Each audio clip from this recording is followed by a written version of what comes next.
అంటే వాళ్ళ బ్లడ్‌లో ఉందంటే వైఎస్ రాజశేఖర రెడ్డి గారు చాలా గొప్పగా ఉండేవారు కదా! ఆయన మీద అటువంటి కంప్లెయింట్స్ లేవు కదా! అందుకే నేను రీసెంట్గా మాట్లాడటం జరిగింది. ఆయనకి వీళ్ళిద్దరూ కూడా తప్ప పుట్టారా ఏంటి, రాజశేఖర్ రెడ్డి కడుపును తప్పబొట్టి కాంగ్రెస్ పార్టీని ద్రోహం చేసి ఇన్ని రకాల విమర్శలు ఎదుర్కొంటా ఉన్నారు. రాజశేఖర రెడ్డి గారిని నేను 2 సందర్భాల్లో డైరెక్ట్గా కలిశాను. నేను అప్పుడు చాలా చిన్న కార్యకర్తని. ఆప్యాయంగా ఏమ్మా బాగున్నారా, ఏం కావాలి అని అడిగినటువంటి సందర్భం చూశాను ఆయన ముఖ్యమంత్రిగా ఉండి.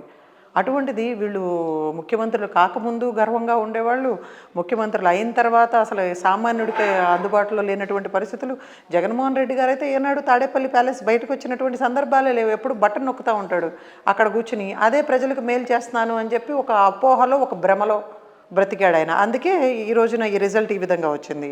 మరి షర్మిల గారు కూడా ఎప్పుడు అసలు కాంగ్రెస్ పార్టీలో ఉన్నటువంటి కార్యకర్తలకి, నాయకులకి అందుబాటులో లేకుండా, ఏమీ మాట్లాడకుండా, డిస్కస్ చేయకుండా మనం ప్రజల్లోకి ఎలా వెళ్ళాలో, ఏ అంశాలను తీసుకువెళ్ళాలి, అఖిల భారత కాంగ్రెస్ పార్టీ ఇచ్చినటువంటి గ్యారంటీలు ఉన్నాయి, చాలా అద్భుతంగా ఉన్నాయి. భారతదేశ వ్యాప్తంగా ఇండియా కూటమి మాతో కలిసి వచ్చినటువంటి పార్టీలే. అంటే ఆ గ్యారంటీ అనేది కాంగ్రెస్ గ్యారంటీ కర్ణాటకలోనూ సక్సెస్ అయింది, తెలంగాణ కూడా సక్సెస్ అయ్యి అధికారంలో కూడా వచ్చారు కదా! కానీ ఇక్కడ ఆంధ్రప్రదేశ్లో అధికారంలోకి రాకపోగా ఒక సీటు రాలేదు. గతంలో కంటే కూడా ఇంకా ఓటు బ్యాంక్ పూర్తిగా తగ్గిపోయింది. ఇంకో పక్క అంతర్గతంగా అసంతృప్తి పెరిగిపోయినాయి. తర్వాత మీకు కూడా ఆమెకి షర్మిలను కలిసే పరిస్థితులు లేకుండా పూర్తిగా భిన్నంగా మారిపోయింది. బాగుపడాల్సిన కాంగ్రెస్ ఇంకా పెద్దగా దెబ్బతిన్నది అనేది మీ అనుభవం ద్వారా. ఎస్ అండి, రాహుల్ గాంధీ గారు ప్రాణాలకు తెగించి భారత్ జోడో యాత్ర, భారత్ జోడో న్యాయ యాత్ర చేశారు. అది భారతదేశాన్ని ఐక్యంగా ఉంచడం కోసం, కుల మతాల మధ్య విద్వేషాలు రెచ్చగొట్టి లబ్ధి పొందుతున్నటువంటి భారతీయ జనతా పార్టీకి వ్యతిరేకంగా ప్రజాస్వామ్యాన్ని కాపాడటం కోసం చేసినటువంటి యాత్ర వల్ల ఆయన చాలా పెద్ద ఎత్తున స్పందన రావటం, ప్రజలకి ఒక ప్రగాఢమైనటువంటి విశ్వాసం, కేవలం కాంగ్రెస్ పార్టీ మాత్రమే భారతదేశాన్ని కాపాడగలుగుతుంది, పేద ప్రజలకు అండగా ఉంటుంది అని చెప్పి. ఈ ఎలక్షన్ పూర్తిగా మనకి ఒక ఉన్నత వర్గాలకిను పేద వర్గాలకి మధ్య జరిగినటువంటి పోరాటం అనమాట. మొన్న ఎలక్షన్ తర్వాత కూడా చాలా కాన్ఫిడెంట్గా రాహుల్ గాంధీ గారు మన కాన్స్టిట్యూషన్ని చూపించి చెప్పారు, దీన్ని కాపాడే బాధ్యత కార్మికులు, కర్షకులు, రైతులు, పేదలు తీసుకుని దానికి అనుగుణంగా ఓట్లు వేశారు అని చెప్పి. దాని ఫలితాలే మనం ఈ రోజున చాలా బలంగా ప్రతిపక్షంగా ఒక 20-30 సీట్లు ఉంటే ఈ రోజున ఇండియా కూటమి కేంద్రంలో అధికారంలో ఉండేవాళ్ళం. అంత పెద్ద ఎత్తున మెజారిటీ ఇచ్చినటువంటి బలమైనటువంటి ప్రతిపక్షంలో ఉన్నటువంటి మేము డెఫినెట్గా ఆంధ్రప్రదేశ్లో కూడా అటువంటి రిజల్ట్స్ ఆశిస్తాం. ఇప్పుడు ఆంధ్రప్రదేశ్లో ఇప్పుడు షర్మిల చేసిన పనులు కానీ, మీరు చెప్పిన కంప్లైంట్స్ కానీ ఇవన్నీ కూడా అధిష్టానం దృష్టికి వెళ్ళాయి కాబట్టి షర్మిల ఏమైనా మార్చే అవకాశం ఉంటుందా, లేకపోతే ఆవిడేమైనా పార్టీ మారే అవకాశం ఉంటుందా, కొత్త వాళ్ళు ఏమైనా నియమించే అవకాశం ఉందా? మీ దృష్టిలో అటువంటి సమాచారం ఏమైనా ఉందా? మేము ఎప్పుడు కూడా లీడర్షిప్ని అఖిల భారత కాంగ్రెస్ కమిటీ నిర్ణయం తీసుకున్న తర్వాత దాన్ని గౌరవిస్తాము, దాన్ని మార్చమని ఎప్పుడు డిమాండ్ చేయమండి.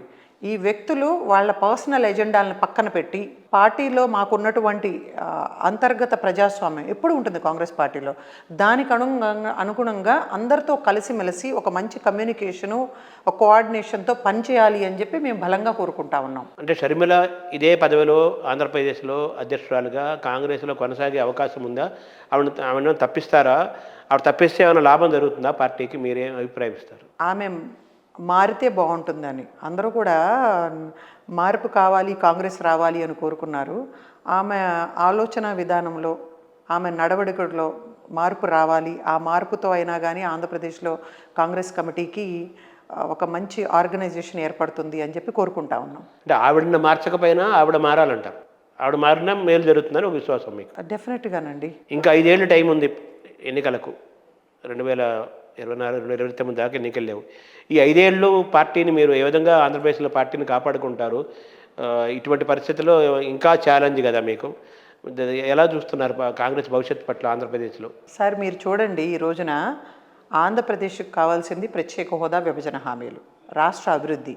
దాన్ని పూర్తిగా 2014 నుంచి చంద్రబాబు నాయుడు కూడా దాన్ని సాధించలేకపోయాడు. ఈవెన్ జగన్మోహన్ రెడ్డి కూడా దాన్ని సాధించలేకపోయారు. ఇద్దరు ఫెయిల్ అయ్యారు. కానీ ఈ రోజున జగన్మోహన్ రెడ్డికి వ్యతిరేకంగా ఓట్లు వేసినటువంటి ఆంధ్ర రాష్ట్ర ప్రజలు ప్రత్యామ్నాయంగా చంద్రబాబు నాయుడుకు ఓటేశారు. అంతే తప్ప ఏదో చంద్రబాబు నాయుడు ముఖ్యమంత్రి కావాలని కాదు.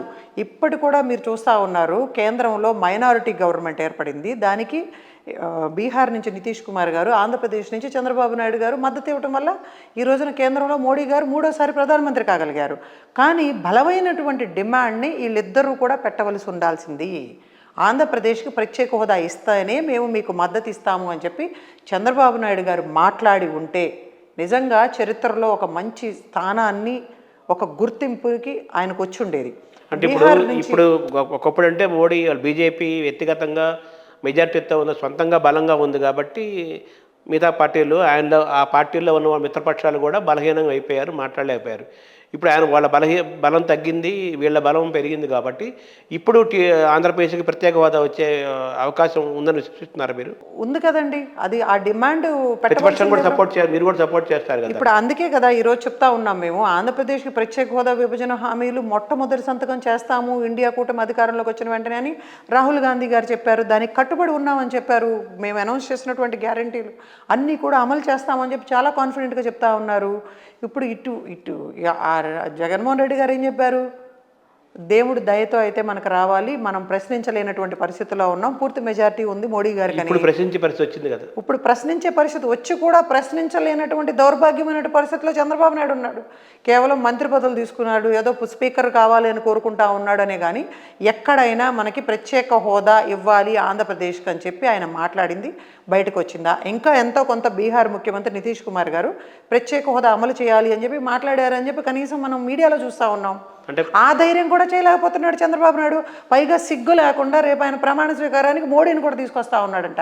ఇప్పుడు ఈ రోజున మీ ద్వారా అదే డిమాండ్ చేస్తూ ఉన్నాం. మోడీకి ఇప్పటికీ కూడా ఆంధ్రప్రదేశ్లో అడుగు పెట్టాలి అంటే ప్రత్యేక హోదా విభజన హామీలు అమలు చేస్తేనే అతను అడుగుపెట్టే అర్హత ఉంది, లేదంటే అతనికి అర్హత లేదు. చంద్రబాబు నాయుడు కూడా ముఖ్యమంత్రిగా కొనసాగాలి అంటే, చరిత్రలో నిలిచిపోవాలి అంటే ఆంధ్రప్రదేశ్కి ప్రత్యేక హోదా తీసుకువస్తేనే ఆయన ఒక మంచి ముఖ్యమంత్రిగా దేశవ్యాప్తంగా కూడా ఆయన వైపు చూస్తారు అని చెప్పి బలంగా నమ్ముతా ఉన్నారు ఆంధ్ర రాష్ట్రం. అంటే ఆంధ్రప్రదేశ్కి ప్రత్యేక హోదా రావడంలో తేవడంలో ఇండియా కూటమి కూడా సపోర్ట్ ఫుల్గా ఉంటుంది కదా, అది ఎక్స్పెక్ట్ చేయొచ్చు కదా ఆంధ్రప్రదేశ్ ప్రజలు.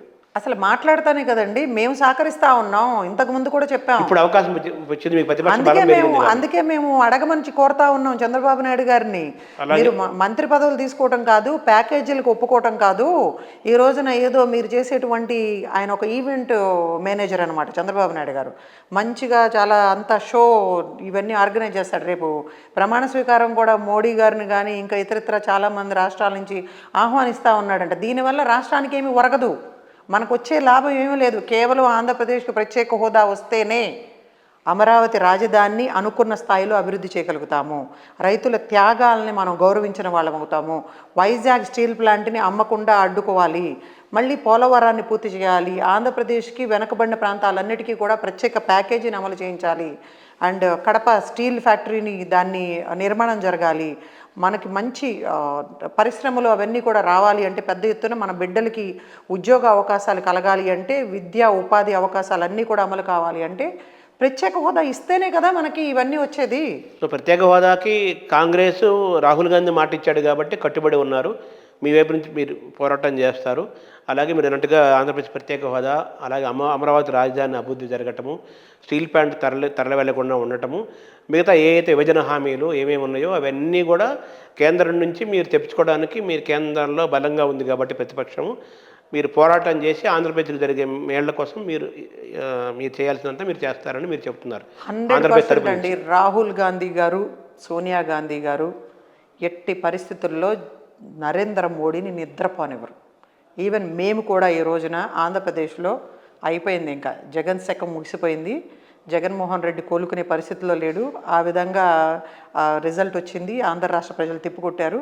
చాలా బలమైనటువంటి ప్రతిపక్షంగా ఆంధ్రప్రదేశ్లో కాంగ్రెస్ పార్టీ ప్రజా సమస్యలపైన, ఈ కేంద్ర రాష్ట్ర ప్రభుత్వాలు తీసుకుంటున్నటువంటి ప్రజా వ్యతిరేక విధానాలపైన వీళ్ళు ఇచ్చిన హామీలను నిలబెట్టుకోమని చెప్పి పోరాటం కొనసాగించబోతా ఉన్నాం. మీరందరూ చూస్తారు.